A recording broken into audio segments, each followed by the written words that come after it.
ikintu nakoze naciye mpagarika gusenga ndicara hasi ku itapi ndatwenga ndabwira Imana ati Imana urazi mu buseriye bwawe bwose je nibaza ko wihenze kora ko ibintu uri kurantuma gukora c'est pas moi si vyuwanje si vyuwani ni mamba atagukia squatter nari dévasté ndazi ko Maria narize kijya gihe nahara kuyarirangira ngo umunsi bambwira mama wanje ngitavye Imana ntaramusezeye simura nko amafoto yandi mukaryoherwa mugatwenga mukiga mukagira nte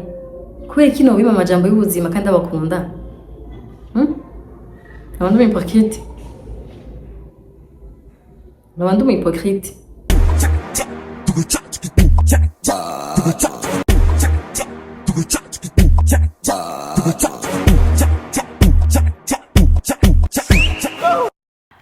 mwaramutse mwiriwe mumeze neza murakomeye karibu cyane kandi kuri YouTube channel yanje ya kabiri murabitse yambere 7 vibes iyi nayo ni YouTube channel yanje mpora ngira ama video quand je veux raconter quelque chose kiri mu experience yanje ubuzima canke ari gihe numva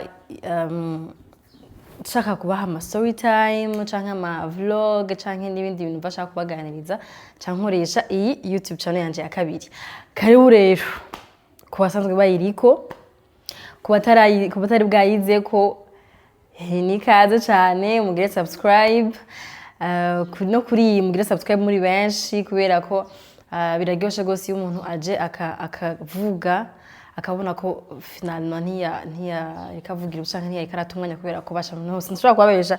kugira ama video biraruhisha même si tubikunda biraruhisha et des fois nshobora kubabwira ama video mfite mu telefone byanditse ko nshaka kuri YouTube kubera ko nakazi kenshi rero iyo tubikoze tukashobora kubishikana kuri YouTube biraryoshe gose iyo mubiravye umuntu aravuga ati kameme ntiwa ibintu byashikiriye banyenevyo voilà rero uyu munsi iyi video nkoze basha mana uyu munsi ndayikoze dimanche ku munsi wa Pentecote umunsi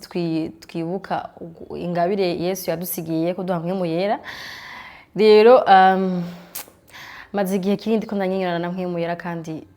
washe ntabwo ikintu kimwe biga iyi minsi mikuru abantu bahizeho Imana bahezagire kora ko nicibutsa en fait c'est vrai tugenda namwe mera ku munsi twibuka ko twamuhaye ku munsi mugabo iyo ubonye ko déjà c'est la fête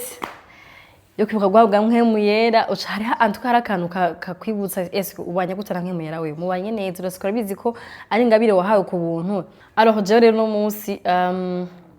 kuri umunsi mukuru mwiza wa Pentecote wo kwibutswa ko twahawe ingabire ya mwe yera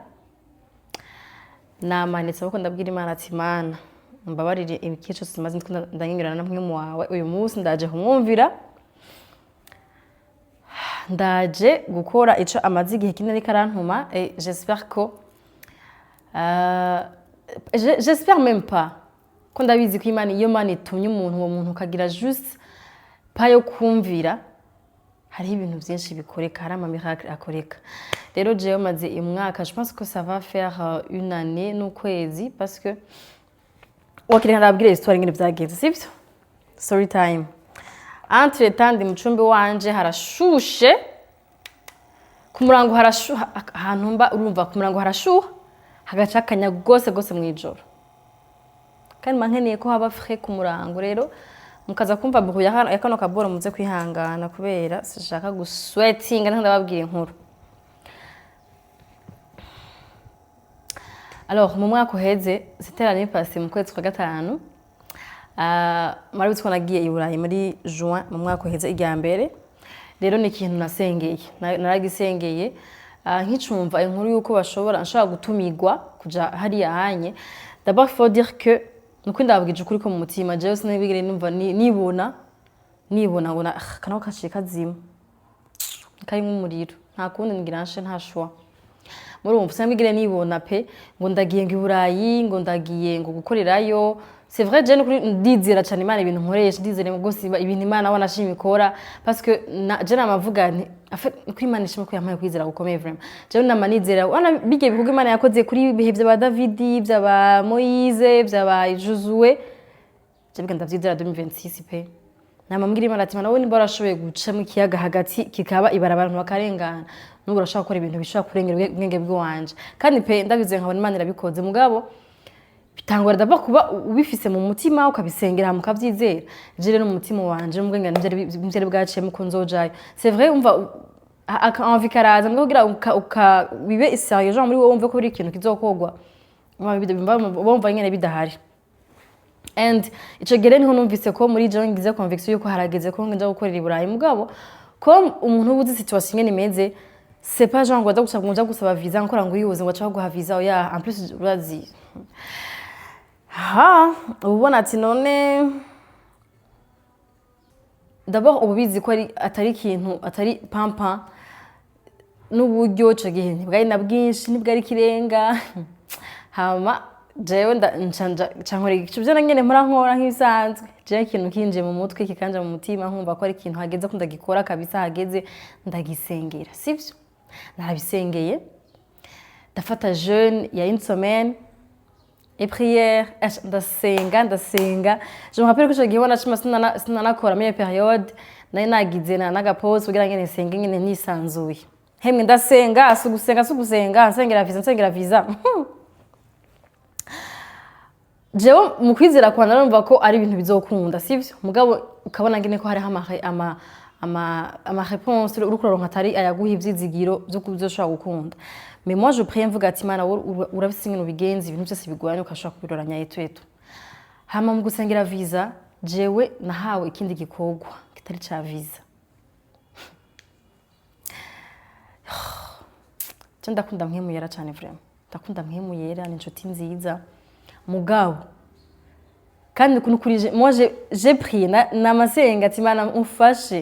umfashe kumva ijwi mwemuyera umfashe kuritahura umfashe kumva ikintu ari karambwira et le Saint-Esprit a parlé muri iyo jeune prière et j'ai eu la conviction yuko ari mwemuyera ari karavuga mugabo hariho différence yo kumva mwemuyera no kumvira mwemuyera jewe nabaye nkayo na pe nabaye nkayo ndabwiye Imana ati urazi ikintu kimwe je nibaza ko kumbwira ibintu bidahuye ko je si nagusabye sinabwiye ngo mpama ide mashasha y'ibintu nzokora sinagusabye je ngo mpama projet mashasha nzokora oya nakubwiye je ukunda sengera visa umpe visa mu izina rya Yesu kandi ucuma n'itike y'indege ibintu byose biroranye bigende nze nkore meze neza hariya tutu byo bigende neza ikintu nakoze naciye mpagarika gusenga ndicara hasi ku itapi ndatwenga ndabwira Imana ati Mana urazi mu buseriye bwawe bwose je nibaza ko wihenze kora ko ibintu uri kurantuma gukora c'est pas moi si vyuanje ni mamba atagukya squatter c'est pas pour moi hari abandi bantu ubizi ko babikora neza babishoboye banabona shima banafise niyo image banabimerita babishaka bayimaze n'igihe rero aribo utuma apana gutuma jewe mama peshi ifise ibintu wampaye byo gukora ndabikora neza urabizi ko ndabikora neza reka nigumire muri ibi n'ubu ntaje ndakora gushikisa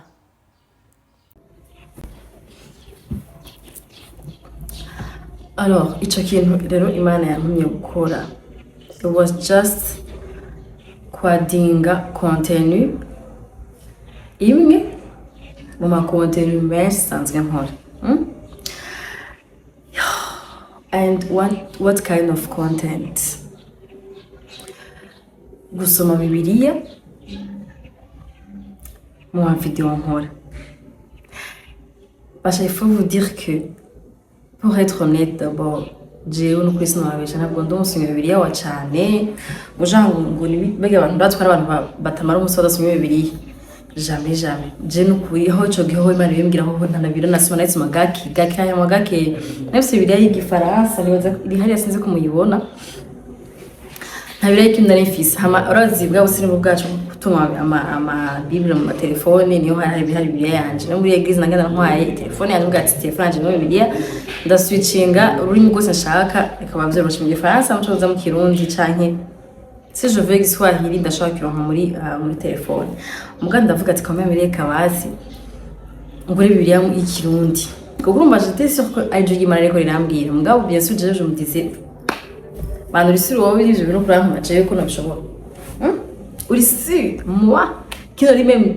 asoma bibiliya agamwe ngo jamais mugabo c'est pas jamais asoma bibiliya agake mu buzima bwiwe ni uko asoma gusumira bibiliya abantu hemwe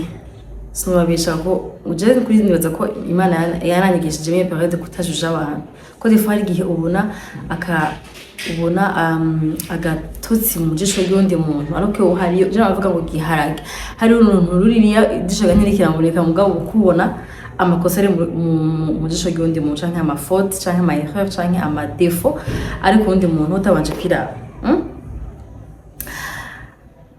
naragabiye Imana mu abantu ahari ndavuga ati jewe ivyo ntavyo nzokora kabisa mugabo c'est pas genre ngo j'ai dit non mugana navuga naguma muri Imana ntavyo nshoboye ntavyo nshoboye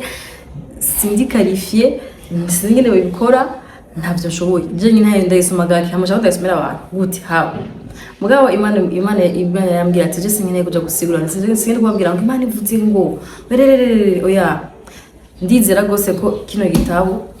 camitswamwo n'impena n'Imana donc moi ce que j'avais jewe kinjonga n'Imana ntumye kwari gusoma gusa kandi ndazi gusoma mugana avuga ati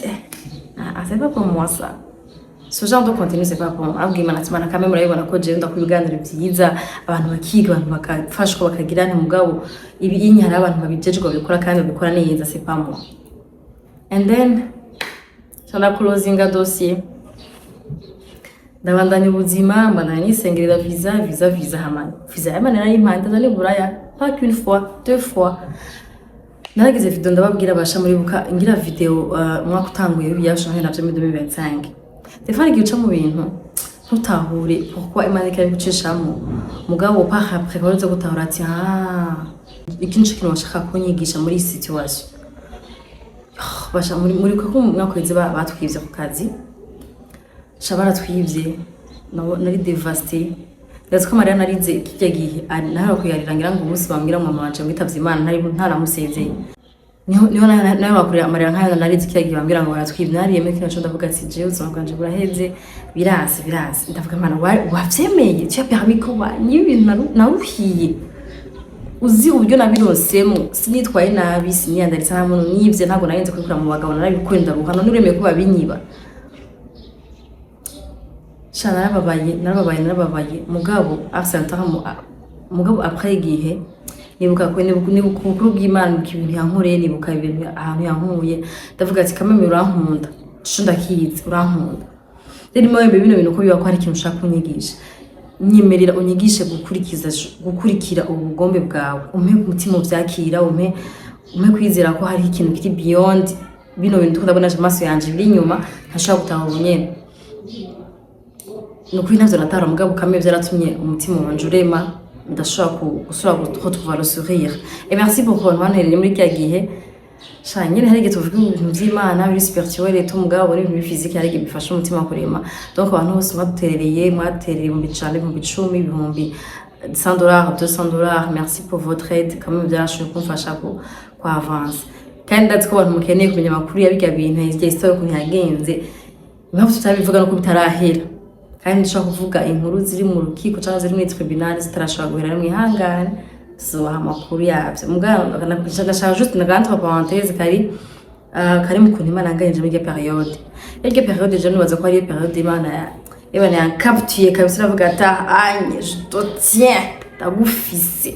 des fois les gens kumvira Imana mu gihe ibintu bikigenda bukoro bikigenda neza ibintu bikiko birabandanya hama sinumva navuze ngo Imana ngo guhomba yo guhomvya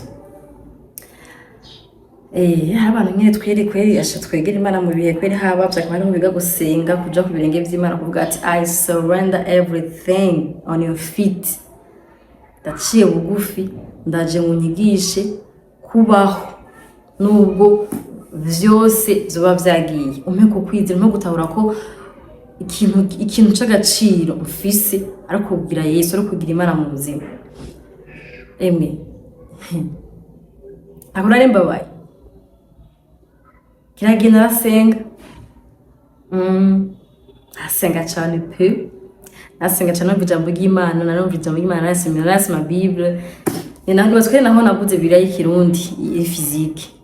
Genre c'est vrai Bibiliya muri mu telefone irakwiye kuko nange ni Bibiliya mugabo kugira iyi nyine baza ko iyi nyine birankoraje gose gusoma Bibiliya ifise Bibiliya physique parce que igiri mu telefone d'abord ikora harimo connexion kandi harimo connexion ariko ubona kabisa kinje tata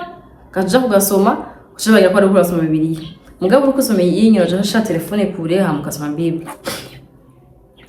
Hama hari ukuntu basha nkemera aganiriza umuntu ndakunda nkemera cyane umugenzi mwiza kubera ko ntabwo bitariza ntabwo twara kwihutisha ntavuga nabi, arafise ukuntu agusigurira akaguha ama fact kandi ugatsindwa pe, ugatsindwa mugabo nyere kubera ko twe dufise amanyama abantu nuko nyine Imana yihangana sino Imana iduhana mu gihe twigabiye tuba turi mu biyashu pe. Muri kiriya gihe narasoma Bible cyane, des fois hari igihe ari umunsi umwe nigeze gutaha nukuri numva nshaka gusoma Bible mugabo numva ntafise ingufu zo gusoma Bibiliya kwa nararuha cyane gose nirigomera ariko ndiruka. Hama sinzi ukuntu akaju kambwiye ati none nta kuntu worondera maybe ko kuri YouTube abantu bakora mu continue gusoma Bibiliya batarinze kutora Bibiliya ngo isomere physique. Hama nca type kuri YouTube cyamubona hari abantu uploadinze ama verset biblique mu audio. I was like that's what I wanted. Yinjira ko ndarondera hama ndaca amapsome parce que nashaka amajambo nyine ndemesha ko nari ndushe numva nyine ntameze neza emotionnellement. Hama ndayo ndayaronka amazaburi ndomeze amazaburi ndasinzira neza. Hama mbwa ndomvyutse ndavuga ati reka ndabe ko taziri kuri Spotify kugira ngo numpe pendant la journée ngende bandanya numviriza Bibiliya uriyo ko ndayisoma ndayumvirize numva sanga hari zirana kuri Spotify. Ese rero kaje karambwira kanyibutse tu te rappelles yacagi nakubwira ngo uzurasoma Bibiliya somera Bibiliya abantu banje ukavyaraba nivyo bikongeye inkomezi kubanza kubandanya. Akaje karambwiye ndasuye kandi kukazimya. Je continue ma vie, je continue mes batailles alors que je sais très bien que c'est Dieu qui combat pour moi. Mugabo ndakundareka kuyumvira. Hamwe umunsi umwe ndataha ndavuga ati reka some Bibiliya sivyo. Ndafise ukuntu bashaka gusoma Bible des fois ntafise ikintu direct nshaka gusomako canke inkuru nshaka gusomako hari ivuga ati reka just some randomly. Ndazingura Bibiliya nkuvuga ati aho shiki ikintu nsoma canke nsoma iyo nkuru nyene. Hama ndazingura nkushashikira ku gitabo ca Jonas. Yona muramwibuka histoire yiwe. Ni wa undi urufi rwame ndazi iyo mbuze urufi mucamenye wariwe. Urufi rwame rukamana 3 jours ndende rukamudaho. Yona ari umuvugishwa n'Imana y'umukozi w'Imana. Imana mutuma guhurira abantu bo mu gisagara cyane newe. Ico gisagara cari gisagara mukeba w'igisagara we yavukiye ndonko ntibakundana. Haba niyo mpavu ubona shatarasha kuja kwabura avuga ati ahubwo rero umuntu je navuga ati umuntu ushaka umukozi w'Imana gute akantu k'ubuntu ibimenika hera ntigahera. Bodeje uri umukozi w'Imana mugabo Imana gutunya kuja kuburira abantu rase kuja kwiburira baburira kandi uri kutumwa n'Imana jusqu'ura ko abantu mudakundana. Histoire kwikira murabizi yaciye ahunga aranyiga. Je ndi kutasoma histoire kumavuga ati kameme Yona uri sérieux vrai. Wowe umuntu uganirizwa n'Imana uvugana n'Imana urukura uriyumvira mutwe ko ushaka hano ushaka kuyihungira. Yihunga gute? Maze ibintu byakurikiye ikiyaga cace kigira imiyaga etwe tuhama bamuta mu kiyaga rufirura mu mirapo twajukura ko yabonye ko atahasha guhungira Imana musi rufi no mu nda y'urufi Imana yamusanze. De cette fois aracaca bugufa arembe kuja kuko ari Imana yamutumye. Hama abantu binini niyo barakizwa. Histoire iraryoshe mugabo kandi moi je lisais l'histoire ariko ndajuja yewe ndamubyaye nawe vraiment nawe abaye vrai muri série mugambe je gusoma n'Imana yanganiriza arambwira ati ndakubaza est-ce que où est la différence entre toi et lui uraza ubukuru bwanje uraza wanagukuye hariya hasi ndakugeza kugeza uyu munsi uri umuntu asigaye avuga abantu bakamwumviriza uri umuntu abantu bigira bafatira nk'akarorero urakora ibiganiro bigafasha imitima y'abantu uragira ibi nibi biraba dabora ahantu ba daba bagenzi bawe daba ukuntu usigaye ufise ijambo atagiye wari ufise qui a fait tout ça c'est moi nije n'ubasha bwanje mais nagusabye kunyumvira gusa byarazi arahandi nyine ubufuse utuntu guma wijuse ubwira Imana ati Imana nani nafite nabikoze basira bibi narabikoze n'ibindi ndabikora narahevye ibyaha sikendi meze gushaka kutubana nk'unye ivyo bintu ushaka kunuma navyo nshoboye Mende wahugiye joro naciye ufu ndasaba Imana imbabazi ndabwiye Imana mbabarira pe mbabarira nzobikora n'ukuri nzobikora iyo video hama si c'est toi qui veux que je fasse cette vidéo je sais très bien ko ari abantu bazoshobora gukizwa bivuye mu majambo yanzu ndakunda basomera mais j'ai rien fait navyo nakoze and Imana ni urukundo vraiment ni urukundo Imana ntihaniraho vraiment ntihaniraho gihugu yabandanyije nganiriza et un jour mvuye ku kazi ndushe je ndafise umunsi umwe entre temps pendant la semaine ngira jeûne et prière umunsi ngine navyatsi uyu munsi ndashaka kuza ndawuhebera Imana nkanywana nayo nkabandanya kwa ko je sais très bien ko muri urugendo rukeneye ingufu z'amasengesho watanga urugendo kubana n'Imana c'est là utangukira amatake menshi utangura kumva ko ibintu biko biranka bigenda nabi parce que le diable lui il ne dort pas kandi abana kuri kuramucika rero ukeneye izindi ngufu ziri surnaturel goshoye kubandanya mu rugendo donc c'est pour cela que moi nafashe umunsi umwe pendant la semaine ugusenga no kwisonzesha kugira ngo kumane izo nguvu zivuye mu ijuru sivyo none rero umunsi mpemviye ku kazi ndushe pe numva shaka gusenga ndasenga basha mwumve ko ibintu byo gukora amakonti n'amavideo gusoma Bibiliya nta byari bikiri mu mutwe wanje ko defo naravyibagira nkabikuramo nkasengera ibindi bintu ivyo nkavyihoza bako même defo hari igihe Imana nyene nyibuka ikintu nabwira Imana nabwiye Imana ati Imana urabusura nkomezi hama umpe kwigira confiance yuko ndabishoboye yuko I can do that yuko tari bajya mbonyine bayisanse kugira je mu mutwe wanje muri ko ari bo kubikora atari bo bonyine kubikora ahubwo abantu bose bamenyera bonne nouvelle bakwiye kuyirakonta ku bandi kugira ngo dushoye kunyaga iminyago myinshi satani ituje mu juru twenyine natujane n'abandi badukurikirana n'abandi bose batamenye bataragira iyo chance yo kumva la bonne nouvelle ngo bashoye gukira cyangwa gukizwa nabisengera kumbwira ngo Imana izishobotse kubikora ha mu munsi basha meje gusanga numva ndavuga turatse ikintu kimwe rero ngira nkore ya video je vais annoncer que je vais quoi les vidéos d'autant gukora yo kuvuga gukora ama contenu nkaya entre temps sinzi ko abantu bamaze kubona igihe akajya ka intro kanje mu bintu nkora kuri chaîne cyangwa nzokora ntarakora birimo nazo kumuze kura ko harimo ahibuke ko ya read the Bible with me sinzi ko nanze kuna kandi samugani baza ko aruko muga muzokabona aho ko sinakandi sinzi ko umutima wanyageze mumbira ati hari ibintu wowe urukura nkagukora hari ibintu ukura nkagukora kandi nakazi kawe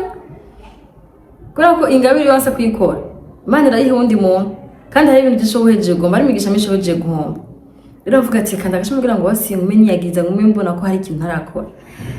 hamo umunsi ndavuga ati reka rero ndayikora video je vais annoncer au public au grand public ko nzora nasoma Bibiliya nabo bicare dutore Bibiliya dusome ubone buri kurura aba video uri mu modoka cyangwa ujyanye cyangwa hehe ushyiramo video and then we read tusome Bibiliya tusomere hamwe hama tuvuge amen pour le parole pour le pain de la vie kubera ko hano hari amajambo akiza imitima se ndaza abantu turakunda ama video cyangwa ama content yicayi byahiye abantu bamaranya abantu batukanye nakatukuyu nakayishuyu nakabigenzuku canke amatemo yaje duhatukora ibiganiro byacu muramubira muri benshi abantu baza kudushingira ntahetu kuno kuhipeni vyiza biraryoshe kumva mugabo amajambo ari muri kino gitabo yagaburira umushaha kandi iyo umushaha yuhaze ugaburira umubiri ugaburira umutima umuntu agashobora kubaho ubuzima buri muri complete ubuzima bukwiye. Rero je navuga ati byo twaba abantu bazora bayisoma bazora baronka ziga makontero yandi mugabo aussi après sinzi genre tunagira nazinga par mois cyangwa par quoi par je sais pas je uko imana izobimana ko nzobibasomera mugabo pour espérer bien sûr ko en espérant bien sûr que hari abantu bizoza birafasha sivyo none uyo musi ndagira video ndagira video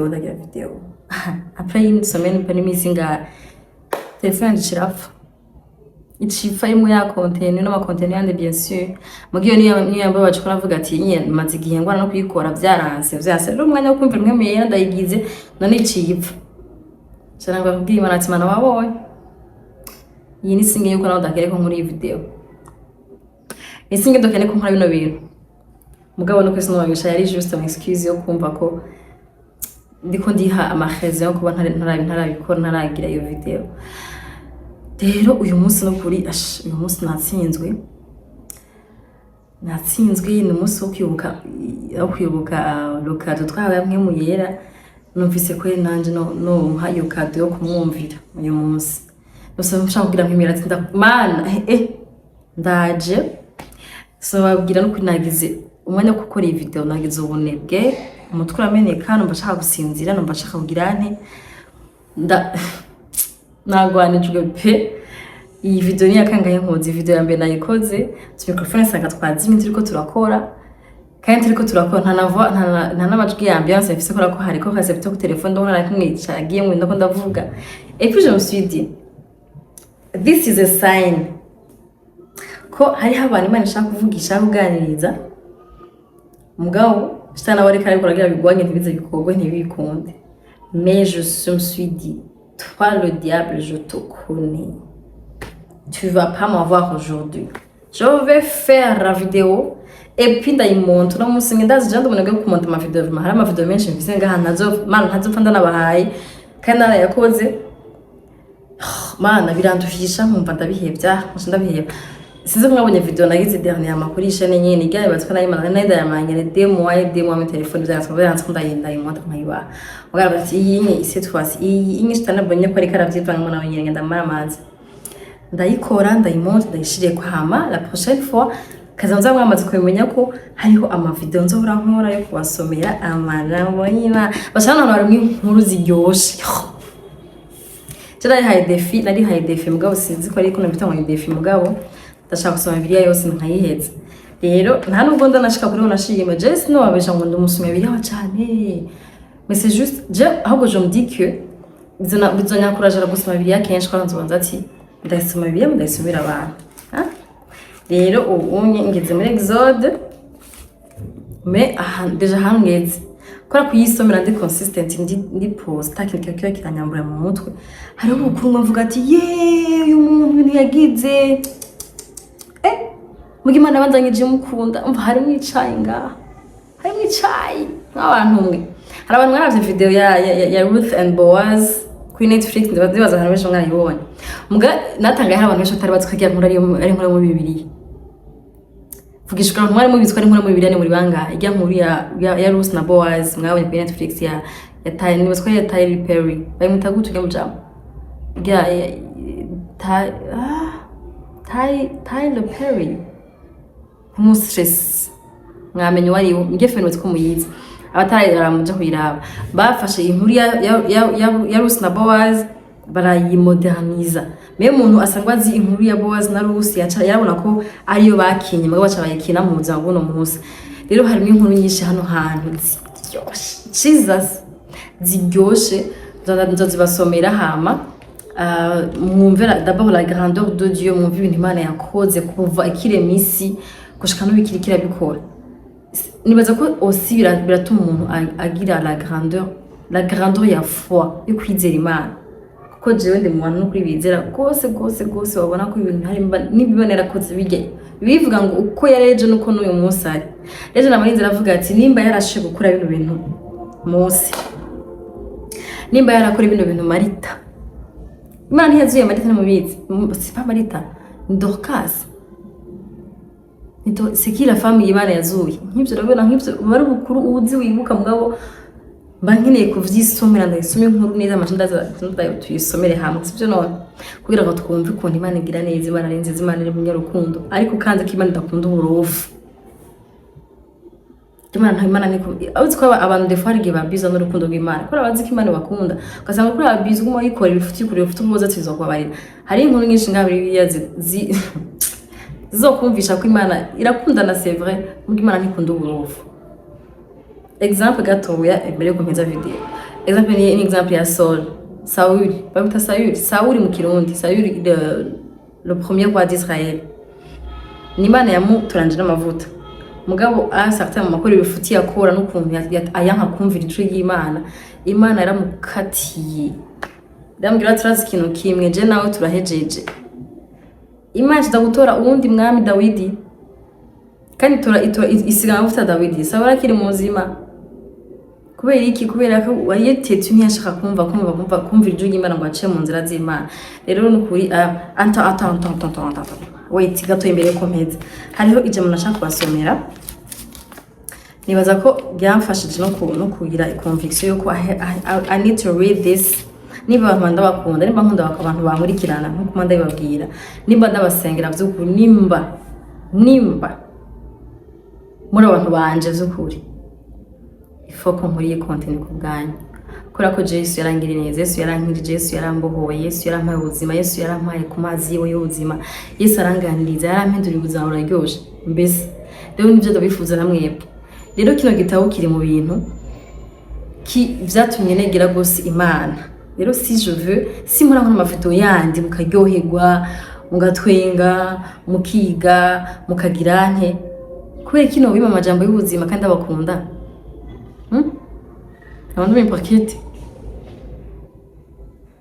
Nabandu hypocrite Nubashaka kuja mwijuru jenyene ndabasiga kandi kandi sinzi niba mwibuka abakunda ndabita nkitangurisha nagafuka ndabitangura you are my besties mwe muri aba bestie banje kandi nifuza ko ibyiza binshikira mwe babashikira donc mbana mana shaka umenye yo Mana itanga ubutunzi itanga amahoro ihindura comportement y'umuntu ihindura ivyumviro byacu ikabicisha mu kundi kuntu kandi twatuzi ngo twimvira neza itanga amafaranga Imana itanga amaviza Imana itanga uruvyaro Imana itanga abagabo ko bashaka Imana itanga abagore ko bashaka Imana itanga urugo rwiza Imana itanga amahoro shaka muyimenya kandi vyose Imana yerekana biciye muri kino gitabo vyose Mana birivuga ngo ngwino n'umukate w'ubugingo kandi ushaka kumenya Imana by'ukuri byose mu Bibiliya kenshi mukabikwankiye ntaco tuzura amafoto anje exma Bibiliya alors shaka kubasomera muri 2 Timothée wa kabiri igice ca gatatu igitabo ca kabiri ca Timothée ubuzima bw'ejo igice ca gatatu umurongo wa 16 2 Timothée 3 verset 16 haravuga mu Kirundi muri ya Kirundi haravuga ngo ibyanditswe byose mubabare mumvirize kandi muzi murasema ibahe amatwi amwe muyera kugira ngo mwumve neza icyo Imana ishaka kubabwira ntimwumve juste ko ari amajambo hari abantu bibaza ngo amajambo juste yanditswe uko nyine gusa kugira ngo ashobore kutwongeremo intege ashobore kudufasha ku avancer yita umugabo n'amajambo y'Imana yumvirije mva ko Imana ikubwiye z'ukuri alors haravuga ngo ibyanditswe byose byahumetswe n'Imana kandi bigira ikimanzi cyo kwigisha umuntu no kumuhana no kumutunganya no kumutoza indero nziza mu kugororoka ibyanditswe byose nibihe ibyanditswe ngaha voyez from the Old Testament to the New Testament kuva muri Ancien Testament gushika muri Nouveau Testament jaga abantu bavuga ngo ivyo bintu Imana yarabikuye Imana yaragize nte defari gihe atwada kudatuma Bibiliya kwacu gukeya umva umengo amajambo ari muri Bibiliya dukeneye kusoma no kumva no ku Imana ivugira muri juste muri Nouveau Testament ugasanga Ancien Testament twarayitaye ntitukizima ntidushaka kwitubwira nawe isoma basoma juste muri Zaburi kora ko ivuga ngo uhora no mungere wanje sinzokena kwa kugira ngo kora kumva nyine ukavugisha umutima ngira ngo umvu kuremye mugabo ugasanga amajambo yanda yo muri ari muri kino gitabo wahataye muri poubelle mugabo Bibiliya ivuga ngo ivyanditswe vyose vyametswamwo n'Imana kugira ngo bitwigishe, biduhane, bidutoze indero, binaduhane, ariko binadutoze indero kugira ne kugororoka. Rero bantu b'Imana, je ndahejeje kumvira mpemu yera, kandi nimba ari karantuma nkuko ndisi kubganje nego c'est vrai je nzo ndironkeritse byinshi mu ijuru mugabo ahari ni kubganje bwo mushoye kubasove mushoye kuba kumwana n'Imana cyane mushoye kujya kuri uwo mukate w'ubugingo kubera ko je ndashaka kuyasoma je nkaryoherwa ndije nyene nkumva Imana yaramvugishije mugabo si je partage la parole de Dieu ni kugira ngo namwe bwo mushoye gushikirwa no mukate w'ubugingo. Ndabakunda cyane, j'espère ko mu video muza murayaraba mukayapartage ukaya abantu babiri cyangwa batatu kugira ngo ntube umuhypocrite niwikunde ntumve ko byari byo gusa bahe babiri cyangwa bihe abantu babiri cyangwa batatu nabo nyene bafashwe, maybe ko umuntu uzopartage ari we yari ijambo ryari rigiye kumuhindurira ubuzima mugacu bimuha mugasanga nawe gitso turagisangiye mu ijuru. Rero ndabakunda cyane gose, ndabasengera kugira ngo tuze tujane, ariko tumgiye tukiri ngakwisi turyohewe, tube mu buzima buri complet, mu buzima bukwiye, mu buzima buri abundant, mu buzima ntube sitube igipande. Je byo kuba igipande naravyanse kabisa. I have to live as a princess of the kingdom of heaven. I have to live completely. Gikombe cyuzuye mbese umusesekara. Yenda bifuje na mwebwe muhure n'Imana, muhure na Yesu, abahindurira ubuzima buryoshe. Hama no makontinent nzo ndakora mzo murayaraba parce que après tout ça gusambana nayo wakaje we na bintu byo gutukana amarangira ngaha canke byo kuza gusambura ingo z'abantu canke kuza gusesera ibufa abantu canke kuza kuburindira abantu yakwiye murabizi tavya nkora. Rero n'ibindi muze murabiraba hama turyoherwane hamwe n'ivyisi n'ubundi. Ndabakunda cyane, bye bisu.